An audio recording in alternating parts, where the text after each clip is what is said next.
What's up, guys? It's Titus. I'm back with part 2 for investing in index funds slash bonds. So I have the last 5 bonds that you need to know about. So the first bond we'll be talking about is earning based bonds. So earning based bonds, they are pretty much bonds that you invest in just for their growth. So say you invest in a bond that has a whole bunch of communication companies in one, and communication is booming. Like, communication is very in demand right now, and the stock shoots up. Say you invest at $10, it shoots up another $10 the next day. That's a earning based bond. So it's very high growth bond. That's what earning based bonds are. A very high growth bond. Here's a few examples: VIGAX and the NASDAQ Mutual. And the second one we'll be talking about is strictly dividend. So strictly dividend is you're just looking at a index fund or a bond that has growth continuously in their dividend payout every year or every quarter. So if an index or a bond starts with the 3% dividend payout, and then the next quarter they go to 4, they go to 5, etc. So they're just you're just focused on the dividend payout, not growth, not on how fast it's growing, just how much they're going to pay you at the end of either every year or every quarter. So that's what you're focused on, strictly dividends. Here's some examples: NASDAQ Mutual Fund, VHYAX. And then we have sector dividends. Like I explained in one of my other videos, if you want to check it out, it's called What Are Index Funds? I explained something similar to sector dividends. So for example, I invest in FCOM. That is in the sector of communication. That's pretty much a sector dividend. So if you want to invest in AI, technology, food, groceries, like they have certain sectors that you can invest in, and then those dividends, they just pay you out whatever they have for the dividend. So it's just a different type of sectors that you choose, you want to put your money into, and you believe is going to grow or it's going to give you a good payout on your dividend. Here's some examples. So we have the NYSEM market, IYFM, Vanguard Consumer, Discretionary Index Fund, NASDAQ Mutual Fund, VC DAX, and plenty of others. And for the 9th index fund slash bond, we have a socially responsible index fund or bond. So these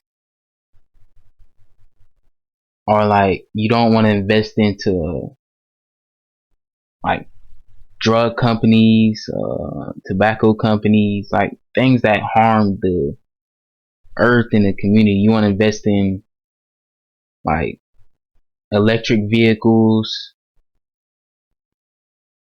a company that's getting trash out the sea, or a group or different companies that help the sea, want to save the sea. Just like things that are that you expect people to look upon and choose that to do every single day. Like, you don't want people to smoke cigarettes every day. You want people to put more carbon dioxide in the atmosphere, or nitrogen, like things like that. You don't want to hurt the earth, basically. So you invest in things that help the earth. So you're basically social responsible. That's a different type of bond as well. So like, if you don't like, if you're against farm animals, like slaughterhouse or whatever they call it, you would invest in like a vegetarian company or an index or bond that has that type of stuff, like vegetarian stuff. Things like that. You don't want to invest into a farm or things that hurt anything. Basically, that's what it is. Examples: Vanguard ESG, US stock ETF, NYSE market, ESGV, and other examples. I'll leave the link to the site that I got all my information from in the description. I tried to put it in the last video, it wasn't working, but I'll leave it to you this time for sure, 100%. And then the last but not least, we have leveraged index funds. So leveraged index funds are basically like, they have leverage at all times, so you won't really be losing anything. So like it's saying here, these index funds reset daily, and as a result, they participate in a downturn much more than an upturn. For example, if the S&P 500 index increases 10%, a triple leverage S&P 500 index fund will increase 30%. So if the S&P 500 falls 9% back to even, see, so it's kind of like it's a huge risk, and it's just a big risk in these type of funds. So say you invest in a company, S&P 500 index fund, like it's saying here, it has 30%. You make 3 times the amount as what you have on a regular one. So if you make 10% on the regular S&P 500, on the S&P 500 index, you make 3 times as much, but you can also lose 3 times as much. So it gives you more leverage on what you can make and more leverage on what you can lose. See, like it's saying here, back to even, the triple leverage index fund will fall 20%. That will make it take from 1.3 times a person's original investment down to 0.95. Leverage index funds are the best used in short-term hedge big market moves, not long-term buy and hold investors. So remember, this is not financial advice. This is just educational purposes only. If you guys like the video, make sure you like, comment, and subscribe. And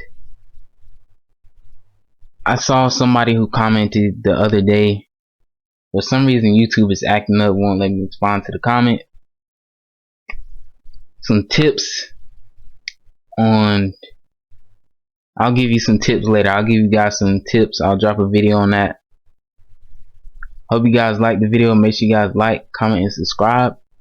And tomorrow I'll be dropping videos on skills that you can learn, skills that you can add to your arsenal, high in demand skills.